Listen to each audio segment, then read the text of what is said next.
स्वागत है यीशु मसीह की प्रेजेंस में। पहला कुरिन्थिया हम अभी अपनी स्क्रीन के ऊपर पढ़ेंगे, उसका 12 अध्याय, उसकी 12 से लेके 38 आयत तक। क्योंकि जिस प्रकार देह तो एक है और उसके अंग बहुत से हैं, एक देह के सब अंग होने पर भी सब मिलकर एक ही देह है, उसी प्रकार मसीह भी है। क्योंकि हम सब ने, क्या यहूदी क्या यूनानी, क्या दास क्या स्वतंत्र, एक ही आत्मा के द्वारा एक देह होने के लिए बपतिस्मा लिया, और हम सब को एक ही आत्मा पिलाया गया। इसलिए कि देह में एक ही अंग नहीं परंतु बहुत से हैं। यदि पाँव कहे मैं हाथ नहीं, इसलिए शरीर का नहीं। यदि कान कहे कि मैं आंख नहीं, इसलिए शरीर की नहीं, तो क्या वह इस कारण शरीर की नहीं है? यदि सारा शरीर आंख ही होती तो सुनना कहाँ होता? यदि सारी देह कान ही होती तो सूंघना कहाँ होता? परंतु सचमुच परमेश्वर ने अंगों को अपनी इच्छा के अनुसार एक एक करके देह में रखा है। यदि वे सब एक ही अंग होते तो देह कहाँ होती? परंतु सब अंग जो बहुत से हैं, देह एक ही है। आंख हाथ से नहीं कह सकती मुझे तेरी जरूरत नहीं, ना ही सिर पाँव से कह सकता है मुझे तेरी जरूरत नहीं। सब बोलो आमीन। यीशु मसीह ने कहा अगर देह तो एक है लेकिन उसके अंग बहुत से हैं, और बहुत अंग होने पर हम सब मिलकर एक शरीर के समान काम करते हैं, उसी प्रकार मसीह है। क्या यहूदी क्या यूनानी, यानी वो लोग जो जन्म से मसीही हैं। क्या यूनानी मतलब वो लोग जो जन्म से मसीही नहीं थे लेकिन परमेश्वर को हमारे समान अन्य जातियों में से ग्रहण किया। क्या दास क्या स्वतंत्र, क्या बॉस क्या एम्प्लॉयज, सभी को एक ही आत्मा के द्वारा एक देह होने के लिए बपतिस्मा दिया गया और सबको एक ही आत्मा पिलाया गया। हालेलुया। बाइबल कहती अगर एक अंग दुख मनाता है, दुख में है, तो बाकी सारे अंग दुख में हैं। अगर एक अंग की बड़ाई होती है तो बाकी सारे अंग उसके साथ सुख मनाते हैं। अगर आपके हाथ में दर्द हो तो आपका सारा शरीर भी दर्द में रहता है। अगर आपके सिर में दर्द हो तो सारे शरीर को टेम्परेचर रहता है।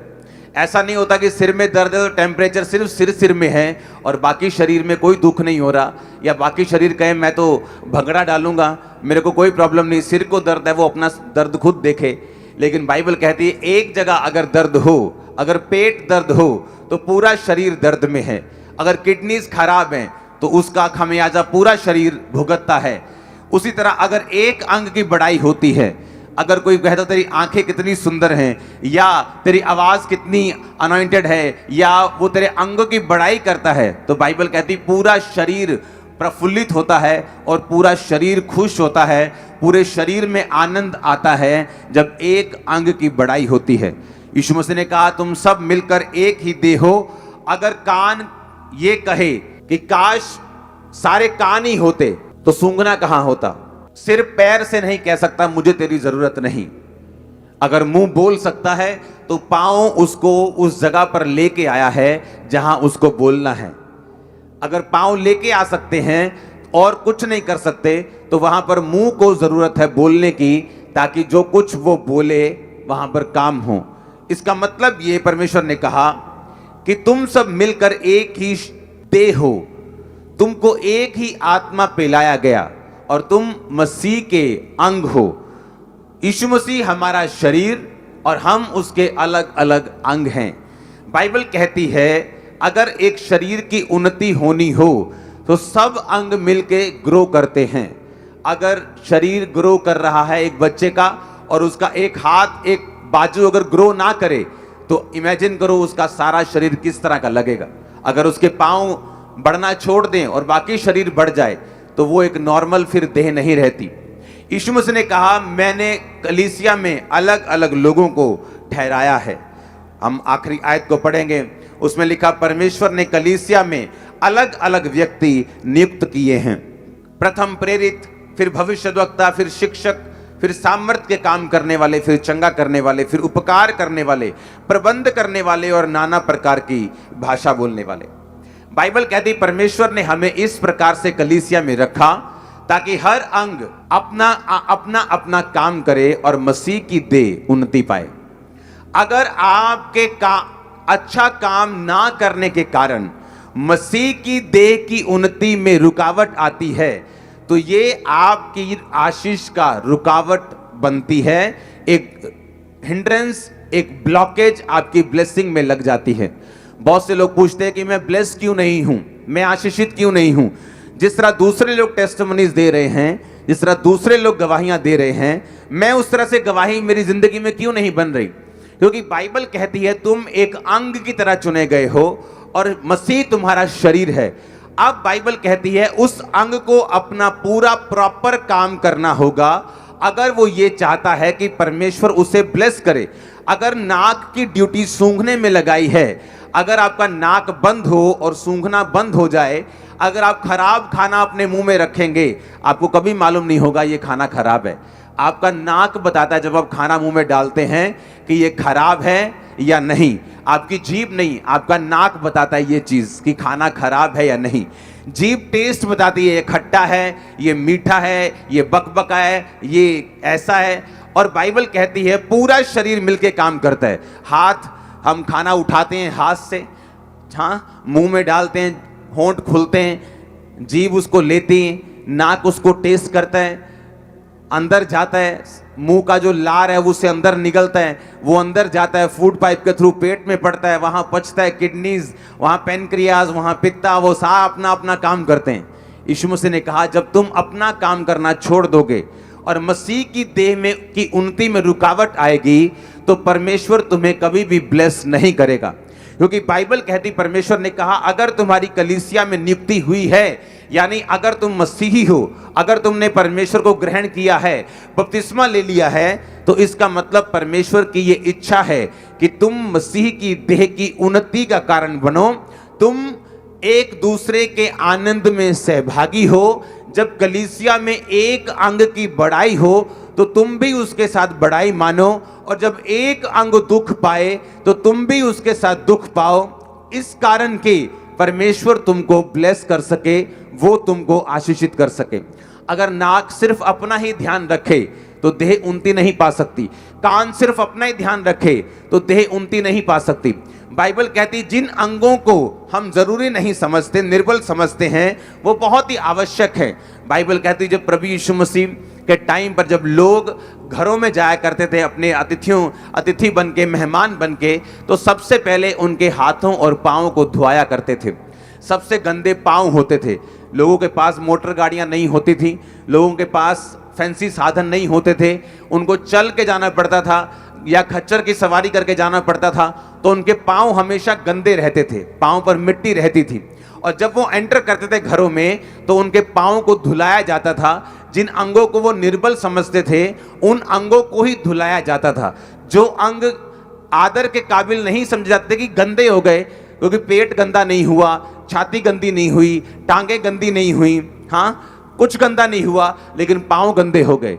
अब अगर पाँव गंदे हुए तो सबसे ज्यादा आदर भी परमेश्वर ने कहा कि पाँव को मिला जब उनको धुलाया गया। आमीन।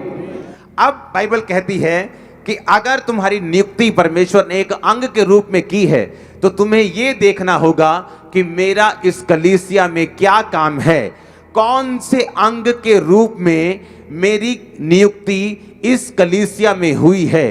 क्योंकि बाइबल कहती है कलीसिया में सिर्फ जो चर्च है, जो लोग हैं, वो सिर्फ आशीष लेने के लिए नहीं आते। जब आपकी मसीह में नियुक्ति होती है, उसी दिन से आप आशीष के हकदार बन जाते हो, उसी दिन से आप ब्लेसिंग के हकदार बन जाते हो, उसी दिन से आप चुने हुए बन जाते हो। सारे वायदे जो परमेश्वर ने आपकी जिंदगी में बाइबल के में किए हैं, वो सारे एक्टिवेट हो जाते हैं आपकी लाइफ में, वो सारे पूरे होने के लिए लाइन में हो जाते हैं। जिस दिन आपकी नियुक्ति कलीसिया में होती है, जिस दिन आप बपतिस्मा लेते हैं, जिस दिन आप परमेश्वर को अपनी जिंदगी देते हैं, उस दिन ये सारा कुछ निर्धारित हो जाता है। आमीन। अब हमें यह देखना है मेरी नियुक्ति इस कलीसिया में क्यों हुई, परमेश्वर मेरा काम क्या है इस सेवकाई में, तूने इस सेवकाई में, तूने इस मिनिस्ट्री में मुझे क्यों चुना, इस चर्च में तू मुझे क्यों लेके आया। क्योंकि बाइबल कहती है हर एक अंग का एक काम है। जो अंग दिखाई नहीं देते उनका भी काम है। आपकी बॉडी में पेनक्रियास एक ऑर्गन है, एक अंग है जो आपकी इंसुलिन को पैदा करता है। जब वो अंग काम करना बंद कर देता है तो लोगों को शुगर हो जाती, लेकिन आपको पता नहीं होता कि शुगर क्यों हो गई, क्योंकि एक अंग ने बॉडी के अंदर काम करना बंद कर दिया। और इसी तरह से बाहर के अंग हैं, एक कान ने काम करना बंद किया तो सुनना बंद हो गया, नाक ने काम करना बंद कर दिया, सूंघना बंद हो गया, टेस्ट खाने का समझ नहीं आ रहा, खराब है सही है कुछ भी पता नहीं चल रहा, आंख ने काम करना बंद कर दिया तो दिख नहीं रहा। चाहे अंग अंदर के हों चाहे अंग बाहर के हों, एक अंग बाहर के हैं जो सामने दिख रहे हैं, क्वायर, वॉलंटियर, एक अंग अंदर के हैं जो इस समय मीडिया में बैठे हैं, स्विचर में बैठे हैं, जो आपको देखने के लिए सुनने के लिए हेल्प कर रहे हैं। परमेश्वर ने कहा अंग चाहे बाहर के हों या अंग चाहे अंदर के हों, दोनों ही कलीसिया में बहुत जरूरी हैं, इसलिए कि हर एक अंग अपना अगर बेहतर काम करेगा और पूरा काम करेगा तो परमेश्वर उस अंग के कारण, सारे अंग मिलके काम करने के कारण जो शरीर है वो उन्नति पाएगा और वो ग्रो होगा। हम कई बार देखते हैं बच्चा 18 साल का है लेकिन ऐसे लग रहा है जैसे 12 साल का है, पूछते हैं ये 12 साल का लग रहा है 18 साल का नहीं लग रहा। हाँ, इसके पेट में प्रॉब्लम है, ये जो भी खाता है इसको डाइजेस्ट नहीं होता, इसलिए इसकी ग्रोथ नहीं हो रही। अब बाकी अंग तो सही काम कर रहे हैं, एक पेट के सिर्फ काम ना करने के कारण वो अंग पूरी तरह से वो शरीर ग्रो नहीं हुआ। और हम कहते हैं कि उसी तरह वचन कहता है कि तुम सब मिलकर मसीह के अलग अलग अंग हो, और जब सब अंग मिलकर कार्य करेंगे तो मसीह की देह उन्नति पाएगी। और जब परमेश्वर तुमको मसीह के देह में सही काम करता हुआ देखेगा तो वो तुम पर आसमान की खिड़कियां खोलेगा और तुम पर बरकतों की बारिश करेगा, और वो तुम पे ऐसी ग्रेस देगा जो तुमने सोची भी नहीं होगी। आमीन। ऊंचा तो ये आशीष आपकी है। परमेश्वर इसीलिए एक भी जन जिसकी नियुक्ति हो चुकी है, जो बपतिस्मा ले चुका है, चर्च का एक पार्ट बन चुका है, परमेश्वर ने आपको किसी काम करने के लिए भेजा है। उसने आपको ऐसे नहीं भेजा, उसने आपको सिर्फ एक मंडली के तौर पे नहीं भेजा जहां सिर्फ आप सुनेंगे आमीन आमीन बोलकर बरकत लेंगे और आप चले जाएंगे, ऐसा नहीं है। बाइबल कहती अंग है। मैं इस समय परमेश्वर के मुंह का काम कर रहा हूं, मैं एक माइक हूं, जैसे ये मेरा माइक है, मेरा मुंह परमेश्वर का माइक है। मैंने जस्ट अपना शरीर, अपना मुंह परमेश्वर के सामने समर्पित किया ताकि परमेश्वर अपनी बात आपको बता सके। आमीन। उसी तरह से अलग अलग अंग हैं जो कलीसिया में काम करते हैं, और जब एक अंग प्रॉपर रीति के साथ काम नहीं करता, बाइबल कहती है और मेडिकल साइंस कहती है उसे डॉक्टर निकाल देता है। निकालता है कि नहीं निकालता? पित्ते में पथरी हो जाती, काम करना वो बंद करता है, डॉक्टर क्या करता है? उसे निकाल देता है। प्रकाशित वाक्य 5 उसकी 11 से 14 आयत। जब मैंने देखा तो उस सिंहासन और उन प्राणियों, उन प्राचीनों के चारों और बहुत से स्वर्गदूतों का शब्द सुना, जिनकी गिनती लाखों और करोड़ों की थी। वे ऊंचे शब्द से कहते थे, वध किया हुआ मेमना ही सामर्थ्य, धन, ज्ञान, शक्ति, आदर, महिमा और धन्यवाद के योग्य है। सब बोलो आमीन। वध किया हुआ मेमना यानी जीसस क्राइस्ट सामर्थ्य, धन, ज्ञान, शक्ति, आदर, महिमा और धन्यवाद के योग्य है। स्वर्गदूत धन की बात कर रहे हैं। जब मैंने ये वचन पढ़ा था आज से कुछ दिन पहले तो मुझे लगता था कि ये उस धन की बात कर रहे हैं जो स्वर्गीय है, लेकिन जब मैंने इस वचन को ध्यान से फिर से पढ़ा, जब हम इसको असली भाषा में पढ़ते हैं जिससे बाइबल को ट्रांसलेट किया गया। आप जानते बहुत से लोग बाइबल में लोग बोलते हैं, अगर आप उनको सुने, क्योंकि बहुत से लोग स्पिरिचुअलिटी को नहीं समझते और बहुत से लोग बाइबल की गहराई को नहीं समझते। आपने लोगों को बोलते सुना होगा कि बाइबल में बहुत सी शोध हुई हैं, कि बाइबल में बहुत बारी शोध यानी कि मिस्टेक्स को दूर किया गया है। कहते ये 1000 बार बाइबल में शोध हो चुकी हैं। मैं उनको ये बताना चाहता हूं कि ऐसा नहीं है। बाइबल के एक भी बिंदु में कभी भी शोध नहीं हुई, एक बिंदु में। मैं चैलेंज करता हूं तुमको। कैसे? मैं बताता हूं। इब्रानी भाषा जो है वो इतनी बड़ी है, अगर उसमें मैं बोलूं खुशी, जैसे हिंदी में बोलता हूं मैं आज मैं बहुत खुश हूं, अगर इब्रानी भाषा में मैं खुशी का शब्द देखूंगा तो उसको 10 तरह से बयान किया हुआ है। अगर मैं बोलता हूं कि मैं तुमसे प्यार करता हूं मेरे भाई, तो अगर वो भाई वाला प्यार है इब्रानी भाषा में उसका मतलब और है। अगर वो बेटे वाला प्यार है, अगर वो दूसरा प्यार है, अगर पति पत्नी वाला प्यार है, अगर परमेश्वर वाला प्यार है, अगर दुश्मन वाला प्यार है, अनकंडीशनल प्यार है, उसे अगापे बोलते हैं। भाइयों वाले प्यार को शायद फिलियो बोलते हैं। तो एक प्यार शब्द के लिए कितने ही शब्द हैं इब्रानी में।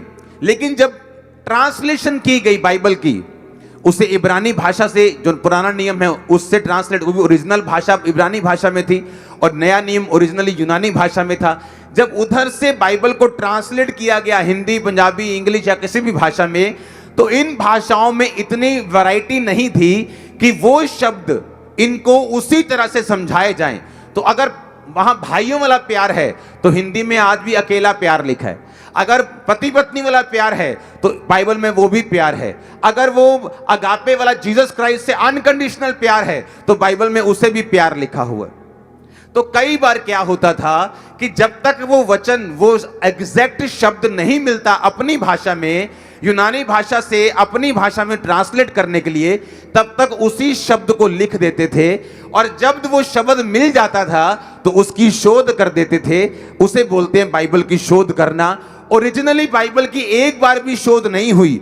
वो इन भाषाओं में इतनी कैपेसिटी नहीं थी कि यूनानी और इब्रानी भाषा को पूरी तरह से स्वीकार करके उन्हें एक्सप्लेन कर सकें। इसलिए मैं कहता हूं, मैं आपको चैलेंज करता हूं, बाइबल की एक बार भी शोध कभी नहीं हुई, लाइफ में ना होगी। वो वचन खुदा का है, वो सिद्ध था, है और रहेगा। आमीन। बाइबल में स्टेट ऑफ फैक्ट्स हैं, जहां पर वो उसे परमेश्वर का वचन नहीं बोलते लेकिन फैक्ट्स बोलते हैं। उस बारे में हम फिर कभी बात करेंगे, क्योंकि लोगों को जब वचन की नॉलेज नहीं होती, बाइबल की इतिहास की नॉलेज नहीं होती, वो जस्ट एक दो आयतें पढ़ते हैं और पब्लिक में जाकर बोलना शुरू कर देते हैं। लेकिन अगर उनको कोई आगे से ज्ञानवान मिला तो वो शर्मिंदा हो जाएंगे। और अब यहाँ पे जब धन की हम बात करते हैं तो यूनानी भाषा में जिस धन का प्रयोग, जिस शब्द का प्रयोग किया गया, उसको हम अपनी स्क्रीन के ऊपर देखेंगे। बाइबल कहती उसका मतलब है प्लूटोस। प्लूटोस का मतलब wealth, possessions, abundance, richness, valuable bestowments, riches. इसका मतलब स्वर्गदूत जिस धन की बात कर रहे थे वो पृथ्वी का धन था, वो स्वर्गीय धन की बात नहीं कर रहे थे। पहला तिमुथियुस 16 उसकी 17 और 18 आयत में लिखा, उसको हम पढ़ेंगे। हे संसार के धनवानों को आज्ञा दें कि वे अभिमानी ना हो और इस चंचल धन पर आशा ना रखें, परंतु परमेश्वर पर जो हमारे सुख के लिए सब कुछ बहुतायत से देता है। 17 आयत को फिर से पढ़ेंगे कि वो चंचल धन पर आशा ना रखें। जब मैंने इस धन को पढ़ा कि ये कौन सी धन की बात कर रहा है, क्या ये वही धन है? जब मैंने इस धन शब्द को यूनानी भाषा में पढ़ा तो उसमें भी यही शब्द प्रयोग किया गया जो आपकी स्क्रीन की साइड पर है, जिसका मतलब है प्लूटोस। इसी शब्द को फिर से बार बार बाइबल में प्रयोग किया गया जब वो धनवानों से बात कर रहा था कि अपने धन पर आशा मत रखो, प्लूटोस पर आशा मत रखो। यही धन शब्द का प्रयोग स्वर्गदूतों ने किया कि हे वध किए हुए मेमने, तू ही महिमा, धन, धन्यवाद, आदर के योग्य है, सामर्थ्य के योग्य है, ज्ञान शक्ति के योग्य है। इसी धन के बारे में जिक्र किया गया। मैं बड़ा हैरान था कि वही धन जो परमेश्वर नीचे प्रयोग कर रहा है, ये उसी धन की स्वर्गदूत बात कर रहे हैं, स्वर्ग में बात कर रहे हैं, जीसस क्राइस्ट को बोल रहे हैं कि तू ही इस धन के योग्य है। बाइबल कहती है मत्ती 6 उसकी 19 और 20 आयत और उसकी 21 और 24 आयत में, अपने लिए पृथ्वी पर धन इकट्ठा ना करो जहां कीड़ा और काई बिगाड़ते हैं, जहां चोर सेंध लगाते और चुराते हैं। यहां पर भी जिस धन का शब्द का प्रयोग किया गया, यह भी प्लूटोस से लिया गया। हाँ, 24 आयत को पढ़ेंगे इसके बाद।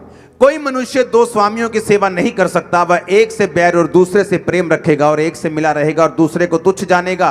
तुम परमेश्वर और धन, प्लूटोस, दोनों की सेवा नहीं कर सकते। अब बोलो आमीन। अब मैंने आपको बताया कि आपका एक अंग के रूप में एंट्री हुई है। उसी तरह से बाइबल कहती है कि जब परमेश्वर प्लूटोस की बात कर रहा है, वो कह रहा है कि तुम पृथ्वी पर धन इकट्ठा मत करना, लेकिन स्वर्ग में वो कह रहा है कि परमेश्वर तू इस धन के योग्य है। वो धन वहां पे कैसे आया? यीशु मसीह ने कहा तुम पृथ्वी पर धन इकट्ठा ना करना, मत्ती 6 उसकी 19-20, जहां कीड़ा और काई बिगाड़ते, चोर सेंध लगाते और चुराते। 20 आयत में लिखा, अपने लिए स्वर्ग में धन इकट्ठा करना, ना कीड़ा ना काई बिगाड़ते, ना चोर ना सेंध लगाते ना चुराते हैं। जब मुझे मालूम है, जब मैं चर्च में एक अंग के रूप में था तो मैं फाइनेंशियली चर्च को रखता था कि मुझे अपने फाइनेंस से चर्च की सेवा करनी है। क्योंकि मेरा जो काम था वो एक ब्लेसिंग बनना था, फाइनेंशियली सपोर्ट करना था। अब मुझे धरती पर धन इकट्ठा करने की आज्ञा नहीं, और परमेश्वर ने कहा तुम धरती पर धन इकट्ठा नहीं करना, स्वर्ग में करना। तो स्वर्ग में वो धन इकट्ठा कैसे हो सकता है? जब मैं वो धन परमेश्वर के सामने रख दूंगा, जब मैं वो धन परमेश्वर के राज्य में बो दूंगा, मेरा वो धन डायरेक्ट स्वर्ग में जाता है। और परमेश्वर के सामने स्वर्गदूत फिर यही बोलते हैं कि तू इसी धन और महिमा और सामर्थ के योग्य है। बाइबल कहती है जो भी हम बोते हैं, परमेश्वर ने कहा था एक औरत को जिसने एक बहुत महंगा इत्र उसके पांव पर उंडेल दिया था, परमेश्वर ने कहा था, और चेले नाराज हुए थे कि परमेश्वर पर ये क्यों उंडेला गया, इसको अगर बेच देते तो काफी गरीबों की सहायता हो जाती। और यीशु मसीह ने कहा था इसने मेरी देह पर ये मला है, और जहां जहां कहीं सुसमाचार प्रचार होगा इस बात का जिक्र किया जाएगा। मैं आपको ये बताता हूं, जो उसने बोया था वो यहां तो खत्म हो गया, लेकिन स्वर्ग में जमा हो गया। वहां जीसस क्राइस्ट सदा तक उसकी बात करते रहेंगे। उसने कहा था सदा तक उस धन की, उस बोने की बात होती रहेगी, स्वर्ग में भी उसकी बात होती रहेगी। जो कुछ उस औरत ने किया हमें ये मालूम है, आपको मालूम, हर एक अंग का अलग अलग काम है। अगर परमेश्वर ने आपको यहां से उठाकर अगर अमेरिका भेजा है तो इसका मतलब परमेश्वर ने आपको चर्च को फाइनेंशियली सपोर्ट करने के लिए भेजा है। और अगर जब आप अपना अंग काम करना बंद कर देते हैं, जिस काम के लिए परमेश्वर ने आपको भेजा, अगर आप सिंगिंग सीखते हैं तो आपको क्या पता, आपको क्या मालूम कि परमेश्वर ने वो आपको चर्च की सेवकाई के लिए दी है। अगर आप किसी कैरियर में हैं, आप अच्छी आईटी में हैं, आप कैमरा चलाना जानते हैं, आप सफाई करना जानते हैं, प्रबंध करना जानते हैं, बाइबल कहती है कोई प्रबंध करने वाला है, कोई उपकार करने वाला है, कोई बोने वाला है, कोई गैर भाषा बोलने वाला है। क्या सब प्रबंध करते हैं? क्या सब गैर भाषा बोलते हैं? क्या सब चंगा करते हैं? परमेश्वर ने कहा नहीं, हर एक अंग जब अपना अपना काम करेगा तो वो आशीषित ही होगा। इसलिए पौलुस ने कुछ कलीसियाओं को बोला कि मेरा परमेश्वर तुम्हारी हर घटी को महिमा सहित मसीह यीशु में पूरा करेगा। किन कलीसियाओं को? जिन्होंने पौलुस की मिशनरी कामों में पौलुस की सहायता की थी। पौलुस का अपना बिजनेस था, बाइबल कहती है वो अपना काम खुद करके टेंटों को सीकर अपना और अपने टीम का वो पेट को पालता था, लेकिन जो चर्च का पैसा था वो चर्च के कामों में लगाता था। लेकिन बाइबल कहती है जब चर्च के लोग मिशनरी कामों में उसकी सहायता करते थे तो पौलुस उनको आशीष के शब्दों को बोलता था। परमेश्वर ने कहा तुम मूसा की बात को सुनोगे, मूसा से मैं बात करूंगा, मूसा की अगुवाई मैं करूंगा, और तुम लोग मूसा की बात सुनोगे, और जो कोई उस भविष्यद्वक्ता की बात को सुनेगा वो सब लोग आशीषित होंगे। कलीसिया को परमेश्वर ने इसी तरह से बनाया है। बाइबल कहती है परमेश्वर अपने अगुए से बात करता है और दर्शन देता है और विजन देता है। अगुआ उस दर्शन को शेयर करता है, लोग उस दर्शन के शेयर करने के बाद अपने अपने काम में लग जाते हैं। मीडिया अपने काम में लग जाता है, हाँ सोशल मीडिया अपने काम में लग जाता है, प्रचारक अपने काम में लग जाते हैं, इवेंजलिस्ट अपने काम में लग जाते हैं, बोने वाले अपने काम में लग जाते हैं। बाइबल कहती जो कोई अंग अपने अपने काम में नहीं लगता दर्शन सुनने के बाद, वो अंग अपने नाश का कारण खुद ही हो जाता है। जब एक पित्ता खराब होता है तो डॉक्टर उसे दवाई से ठीक करने की कोशिश करता है, लेकिन जब वो खराब होता जाता है, पत्थरियां बढ़ती जाती और वो डेंजर बन जाता है, वो एक खतरा बन जाता है, तो डॉक्टर उसको एक दिन रिमूव कर देता है। परमेश्वर आपको सुधारने की कोशिश करता है, वो आपको चांस देने की कोशिश करता है, लेकिन जब वो आपको देख लेता है कि आप किसी काम के नहीं, तो बाइबल कहती वो माली को बोलता है कि इसको काट दे और इसकी जगह एक दूसरा पेड़ लगा जो बढ़ सके और फल दे सके, क्योंकि मेरे परमेश्वर ने तुम्हें इसीलिए चुना है, लगाया है कि तुम बहुत सा फल लेके आ सको और तुम्हारा फल बना रहे। आमीन। हर एक व्यक्ति को यह ध्यान देना चाहिए कि मेरा कलीसिया में क्या रोल है। क्या मैं सुसमाचार में रोल निभा सकता हूं? क्या मैं गा सकता हूं? क्या मैं साफ सफाई कर सकता हूं? क्या मैं इवेंजलिज्म कर सकता हूं? क्या मैं प्रार्थना और उपवास करके अपने अगुए के लिए प्रार्थना उपवास कर सकता हूं? उसके विजन के लिए मैं उपवास कर सकता हूं? क्या मैं फाइनेंशियली ब्लेस्ड हूं तो क्या मैं बो सकता हूं? बाइबल कहती आपकी लाइफ में एक भी चीज इत्तेफाक से नहीं हुई। इब्रानी भाषा जिसमें ओरिजिनली भाषा बाइबल लिखी गई है, उसमें एक भी बार भी इत्तेफाक नाम का शब्द नहीं है। अगर परमेश्वर ने आपको जो कुछ भी दिया है, बचपन से लेके, बॉर्न से लेके, जन्म से लेके, चाहे जब आप मसीह में नहीं भी थे, वो जानता था कि आपको उसने कब बुलाना है। बाइबल कहते है जब समय आया कि वो अपने पुत्र पर अपने आप को प्रकट करे, अपने पुत्र को जगत पर प्रकट करे। इसका मतलब हर एक चीज का समय होता है, और जब आपकी लाइफ में समय आया कि आपको परमेश्वर आप पर अपने आप को प्रकट करे, फिर आपको जगत के ऊपर प्रकट करे। चाहे आप यीशु मसीह को तब तक नहीं जानते थे, लेकिन फिर भी परमेश्वर ने आपको वो करने दिया जो उसका डिवाइन प्लान था। कि आप एक अकाउंटेंट थे, कि आप एक सीए थे, कि आप एक कंप्यूटर इंजीनियर थे, कुछ भी जो परमेश्वर ने आपको करने के लिए दिया। लेकिन जब परमेश्वर ने आप पर अपने आप को प्रकट कर दिया, तो परमेश्वर यह चाहता है कि जो वरदान आपके अंदर था, अब वो कलीसिया की, परमेश्वर की देह की, परमेश्वर के शरीर की बढ़ोतरी के लिए यूज होना चाहिए। और बाइबल कहती है जब एक अंग अच्छा काम करता है, उसकी बड़ाई होती है, ग्रो करती है पूरी चर्च, पूरे देह, परमेश्वर की पूरी देह जब ग्रो करती है, तो परमेश्वर उन अंगों को आशीषित करता है जिनके कारण वो देह, वो शरीर जो है वो ग्रो हुआ है। बाइबल कहती है नehemiah जब परमेश्वर के जाकर शहर पना को, यरूशलेम की और फाटकों को बनाने के लिए गया, तो वहां बहुत सी उसने कुरीतियों को देखा। उसने परमेश्वर के भवन में जाके देखा तो कोई क्वायर नहीं थी, कोई साफ सफाई करने वाला नहीं था, कोई काम करने वाला नहीं था। कारण क्या? क्योंकि जो अमीर लोग थे वो अपने अपने ब्याज के धंधों में, अपने अपने बिजनेस में बिजी थे। अमीर लोग जो थे वो सरकारों के साथ फाइट नहीं कर रहे थे, राजा के साथ फाइट नहीं कर रहे थे। चाहे शहरपना टूटी हुई थी शहर की, चाहे फाटक जले हुए थे, चाहे परमेश्वर का भवन त्यागा हुआ था, लेकिन उनको कोई मतलब नहीं था। उनको ये था कि अगर हम राजा के खिलाफ बोलेंगे, हमारा माल आना बंद हो जाएगा, धंधो बंद हो जाएगा, भाई धंधा बंद हो जाएगा, क्या करेंगे? माल है तो सब है, कि माल रुकना नहीं चाहिए, धंधा करते रहना चाहिए। अपने लोगों से भी ब्याज लेते थे, क्रिश्चियन से भी ब्याज लेते थे, और अमीर होते जा रहे थे। और जब नेहम्याह वहां पे आया, उसने उनको लाहनतें दी, उनकी क्लास लगाई, उनको झिड़का, उनको आने वाले क्रोध के बारे में बताया जो परमेश्वर का उन पे आने वाला था। कि अगर परमेश्वर ने तुमको अमीर किया है तो परमेश्वर ने तुम्हें बोने के लिए किया है। तुम सब लोग अपना अपना टाइट भवन में लेके आओगे और उस टाइट से तनख्वाहें दी जाएंगी, भवन की सफाई की जाएगी, भवन की मुरम्मत की जाएगी, भवन के काम किए जाएंगे। और बाइबल कहती लोगों ने तौबा की, बहुत से रईसों ने भी तौबा की, अपने भाइयों से ब्याज लेना बंद करके अपना धंधा किया। परमेश्वर अमीर होने से मना नहीं करता। यीशु मसीह ने नहीं कहा कि अमीरी बुराई की जड़ है। यीशु मसीह ने अगर पैसा बुराई की जड़ होता तो स्वर्गदूत में उसी पैसे की बात वो नहीं कर रहे होते, स्वर्ग में वही स्वर्गदूत उसी पैसे की बात नहीं कर रहे होते। लेकिन बाइबल कहती पैसों का प्रेम, लव ऑफ मनी, पैसे का प्रेम करना, पैसे से लव करना, ये बुराई की जड़ है। वही पैसा ना बुरा है ना अच्छा है। जब एक सेवक के हाथ में आता है तो वो लाखों रूहों को बचा जाता है। जब एक शराबी के हाथ में आता है वो लाखों रुपए की शराब का धंधा कर लेता है। फर्क बस इतना ही है। पैसा बुरा नहीं, पैसा अच्छा नहीं, लेकिन किसके हाथ में है ये जरूरी है। लेकिन शैतान नहीं चाहता कि जो पैसा है वो पवित्र लोगों के हाथ में जाए, क्योंकि शैतान को ये मालूम है अगर पैसा पास्टर्स के हाथ में आएगा, अगर पैसा पवित्र लोगों के हाथ में आएगा, तो ये 100% परमेश्वर का काम करने वाले हैं। ये डायरेक्ट परमेश्वर की रूहों को बचाने वाले हैं। ये डायरेक्ट जाके टीवी मिनिस्ट्री में घुस जाएंगे, ये डायरेक्ट जाके ब्रांचेस ओपन कर देंगे, ये इवेंजलिज्म करेंगे और मेरे को लोगों के घरों से बाहर निकालेंगे। इसलिए वो चाहता है कि लोगों के मन पकड़े रहें। जो लोग अमीर हैं, ऐसे लोग हैं जो फॉरेन में हैं, लेकिन कभी अपना टाइथ नहीं निकालते, कभी अपने बीजों को सबमिट नहीं करते।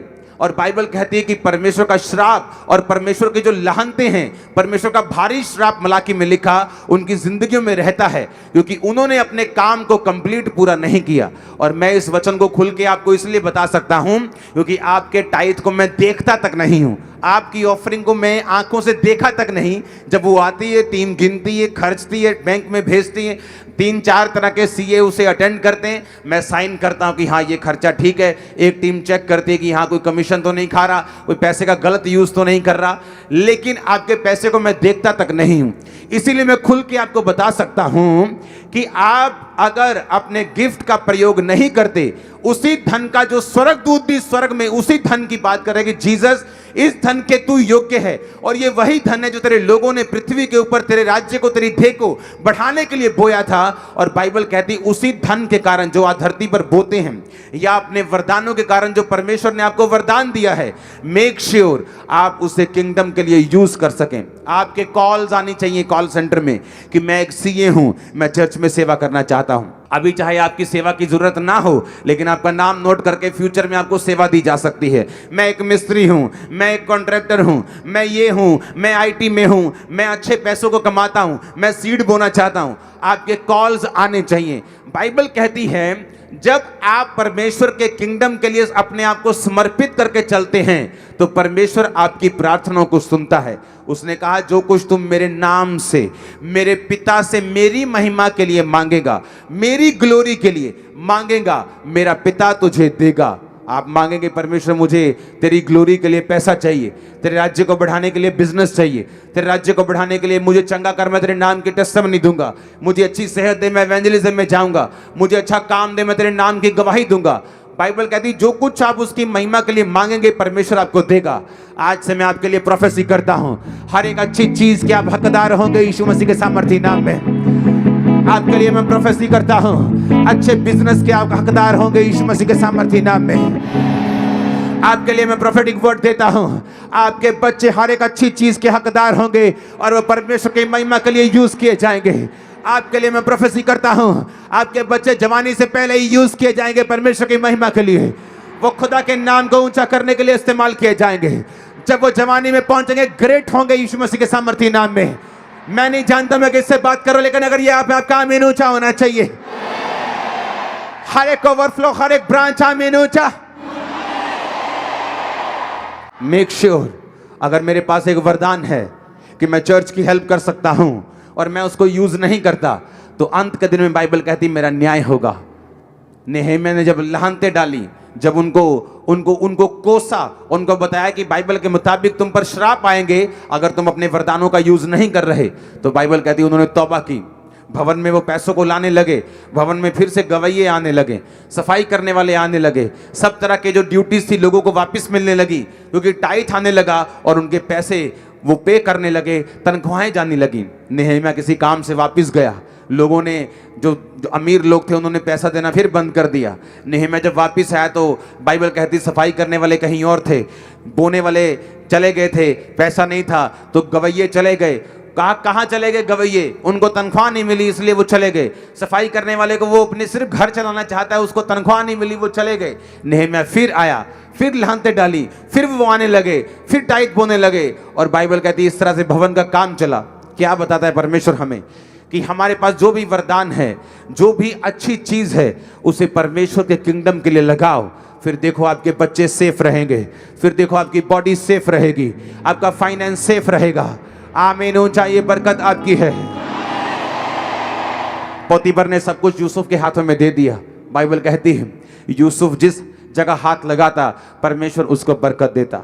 वही अगर 100 एकड़ कनक के लिए, गेहूं के लिए पोतीफर किसी और नौकर के हाथ में देता तो वहां से 20,000 बोरी निकलती गेहूं की। जब वो यूसुफ के हाथ में देता वहां 25,000 निकलती, 28,000 निकलती।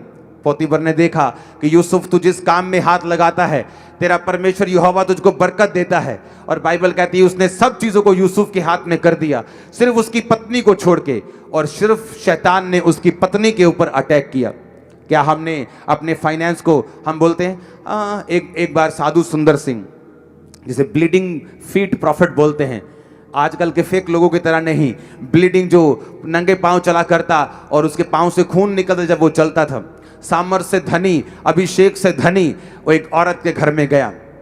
बहुत बारिश हो रही थी और साधु सुंदर सिंह को बुखार हो गया और वो एक औरत के घर में दरवाज़ा खटखटाया और वो औरत बाहर निकली। वो क्रिश्चियन औरत थी। साधु सुंदर सिंह ने कहा मेरी बहन बारिश बहुत है और मुझे बुखार है, मैं आराम करना चाहता हूँ, क्या मैं तेरे घर में रुक सकता हूँ? कहती तुसी ना ऐ करो, मैं ना तुहाडे लिए प्रेयर करांगी।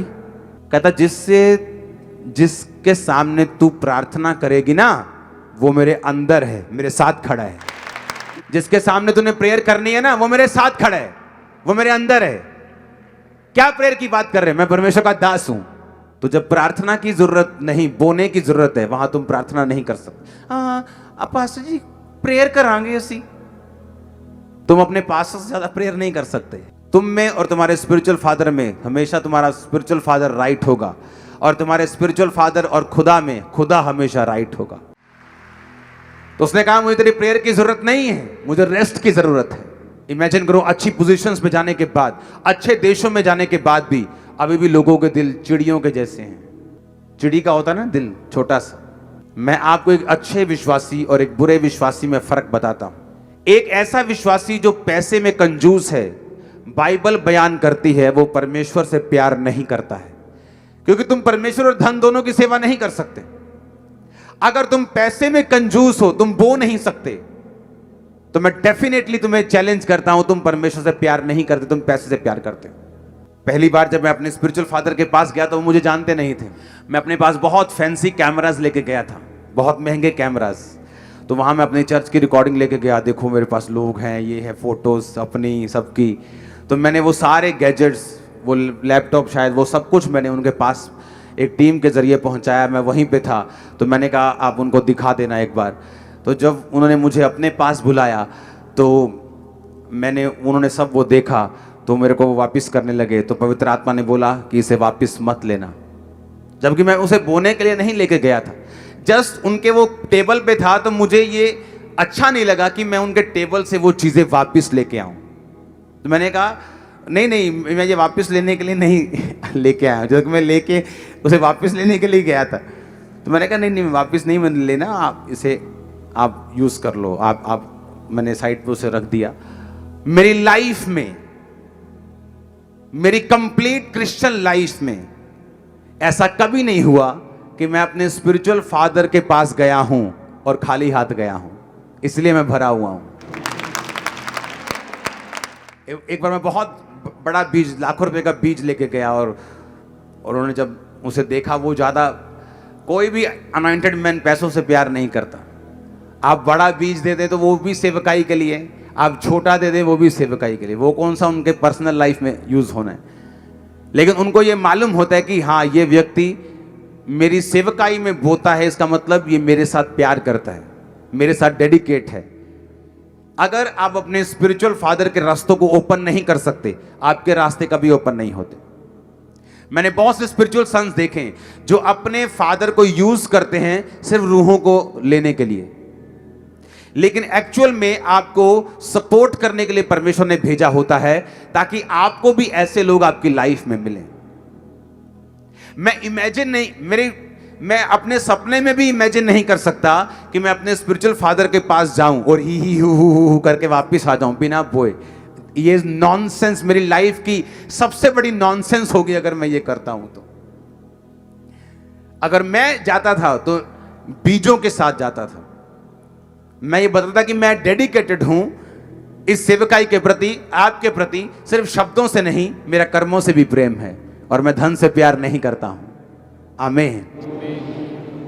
बाइबल कहती जब शाऊल और उसका नौकर जब गधियां ढूंढने के लिए गए तो उसने कहा गधियां मिलने क्या करें। उसने कहा यहां एक प्रॉफिट है, पर हमारे पास कुछ है नहीं कि हम उसके पास लेके चलें।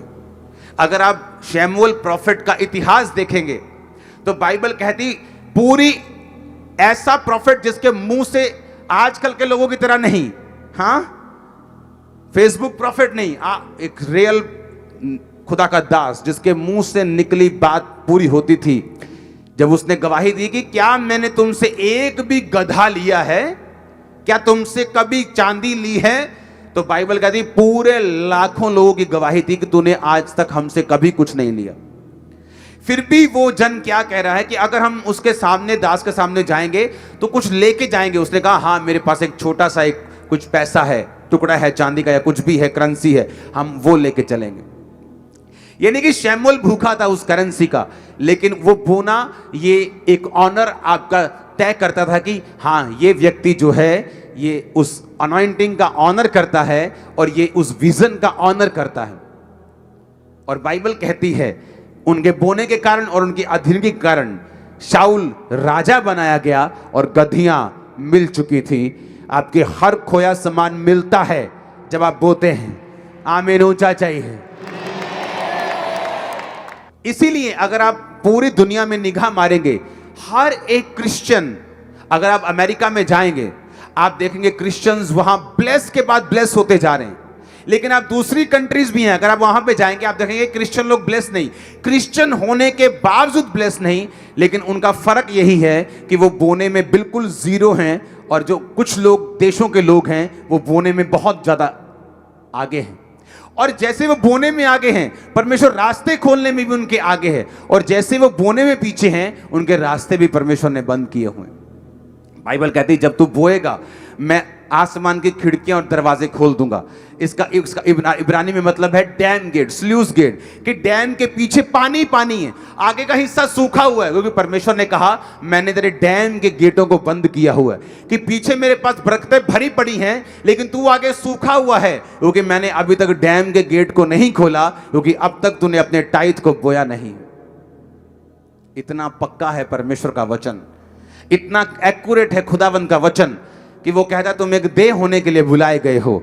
हर एक अंग का अपना अपना काम है, अमीर का अपना है, आईटी वाले का अपना है, गरीब का अपना है, प्रार्थना उपवास करने वाले का अपना है। आमीन। अगर साधु सुंदर सिंह ऐसी औरत को जिसको वो सड़क के किनारे बैठी होती है, उसका अपना घर ना होता और उसको बोलते कि बहन, तो वो उसको ये नहीं कहते मैं तेरे घर में आना चाहता, वो बोलते बहन मेरे लिए प्रार्थना कर, क्योंकि तेरे पास तो खुद घर नहीं, तू मुझे कहां लेके जा सकती है। लेकिन जिसका घर है वो कहती मैं प्रार्थना करूंगी। उसने कहा जिसके सामने तूने प्रार्थना करनी है वो मेरे अंदर भी है और मेरे साइड में भी है, मेरे चारों तरफ बैठा और खड़ा भी है, तू अपनी प्रार्थना अपने पास रख ले। अगर मुझे परमेश्वर ने, क्योंकि मैं भी कई बार खुदावंद को बोलता हूं खुदावंद मैं फाइनेंस से सपोर्ट करूंगा सेवकाइयों को, मुझे सेवा नहीं करनी, तो परमेश्वर बोलेगा नहीं, जो काम मैंने तुझे करने के लिए बोला है उसी में तेरी बरकत है। अगर मैंने तुझे प्रीच करने के लिए बोला तो मुझे तेरे बिजनेस की सपोर्ट नहीं चाहिए कि तू ज्यादा बिजनेस करके मेरी सपोर्ट करे, जो तू टाइट देता है देता रहे, लेकिन जो तेरा असली काम है वो करता रहे। आज मुझे अपनी असली बुलाहट को, मेरा असली वरदान जो मेरे पास है, अगर मैं उसे यूज नहीं करता तो बाइबल कहती है आशीष मेरी लाइफ पर, मेरे बच्चों पर, मेरे फ्यूचर पर नहीं आती, और मैं अस्थिर रहता हूं, कभी भी गिर सकता हूं, कुछ भी लाइफ में हो सकता है, क्योंकि परमेश्वर की प्रोटेक्शन फिर लाइफ में नहीं है। जोर से हालेलुया बोलो एक बार। आप मेरी बात को समझ रहे कि नहीं? और इसी कारण जब आप पूरी दुनिया में देखेंगे हर बंदा ग्रो करना चाहता है। अगर वो पास्टर है वो बोलता है लाखों लोग हों, हजारों हों, मेरे पास भी डेडिकेटेड टीम्स हों, लेकिन जब वो अपनी चर्च में जाते हैं ऐसा कुछ उनको मिलता नहीं। हर एक छोटी चीज में वो संघर्ष करते हैं, हर एक ग्रोथ में वो संघर्ष, क्योंकि उनको ये नहीं मालूम कि तुमने ग्रोथ होने में सहायता नहीं की, तुमने ना बोया, तुमने ना अपने अंग के मुताबिक काम किया, तो इसीलिए तुम वो नहीं देख सकते जो तुम्हारा स्पिरिचुअल फादर देख रहा है। जब मैं वहां से वापस आया 2011 में, तो मैंने आते ही अनाउंस किया, क्योंकि मैं जानता था कि मैं एक एक अपनी जेब को खाली करके, अपने मन को खाली करके, अपना आप भी बोकर आया हूं, और मैंने आते अनाउंस किया था ये चर्च देखना दुगनी होगी तिगनी होगी। आप जाके देखो, जब मैं वापस आया वो चर्च दुगनी थी तिगनी थी। जस्ट 6 महीने के अंदर अंदर पूरी मिनिस्ट्री चेंज हो गई थी, क्योंकि मुझे मालूम था जो मैं बोऊंगा वो मैं काटूंगा। जिसने बहुत बटोरा उसका कुछ ज्यादा ना निकला, जिसने कम बटोरा उसका कुछ अधिक ना निकला। जिसने ज्यादा बिखेरा, जिसने ज्यादा दान किए, उसका धर्म बना रहेगा, वो ज्यादा काटेगा। खुदावन आपको बरकत दे, वो आपके फलों को बढ़ाए, वो आपको सेम ना रहने दे। आपकी लाइफ में जो कुछ भी वरदान है उसे आप परमेश्वर के लिए यूज करके उसकी आशीषों के वारिस बन सके। आमीन। ऊंचा ये बरकत तुम्हारी है। हमारे YouTube चैनल को सब्सक्राइब करें ताकि आप परमेश्वर के गहरे भेदों को जान सकें कि कैसे आप परमेश्वर में बढ़ सकते हैं, कैसे आप दुष्ट आत्माओं से, नशों से, बीमारियों से और वंशों के श्रापों से आजाद हो सकते हैं।